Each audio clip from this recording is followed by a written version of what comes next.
Bugun sizga tenni to'g'ri surishning asosiy qoidalari, uy sharoitida oson strelka chizish va tushni to'g'ri ishlatish qoidalarini o'rgatamiz. Ko'zimizda makiyajni boshlashimizdan oldin umumiy ton, ya'ni asosni surib olamiz.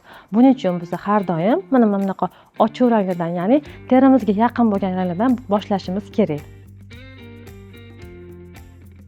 Ko'zga umumiy ton har doim katta kisda amalga oshiriladi. Ten bu ko'zga jilo beruvchi asosiy vosita. Agar texnika bo'lmasa, u shunchaki chang bo'lib qoladi. Ko'z kosasi ranglar bilan ajratilayotganda o'rta hajmdagi bachon kis bilan amalga oshiriladi.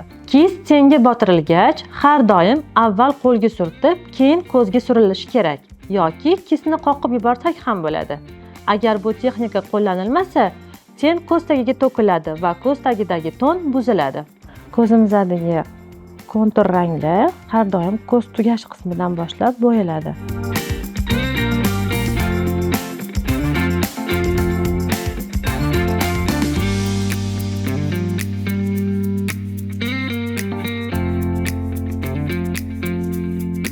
Ten rangi asosan yoshga va ko'z shakliga qarab tanlanadi.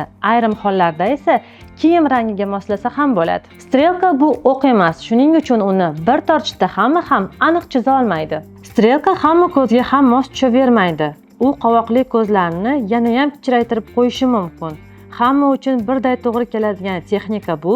Qalam yordamida kiprik orasi bo'yalishi hisoblanadi. Strelkani qanchalik uzun yoki kalta bo'lishi o'z xohishingizga bog'liq.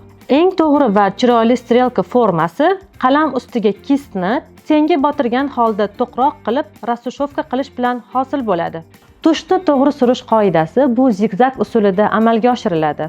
Eng oddiy qoidani eslab qoling. Tush shotkasini kiprik ildiziga qo'yib, pastdan yuqoriga zigzag holatida, ikkinchi qatlamda esa faqat uch uchlariga suriladi.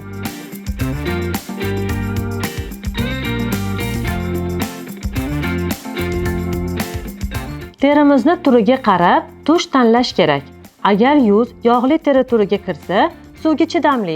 Agar yuz quruq teri turiga kirsa, oddiy tush tanlasak ham bo'ladi. Makiyaj qilishdagi eng asosiy vosita bu sizning qo'llaringiz. Siz ular bilan go'zallikni yarata olasiz. Makiyaj sirlarini o'rganishda davom eting va bizning sahifamizga obuna bo'lishni unutmang.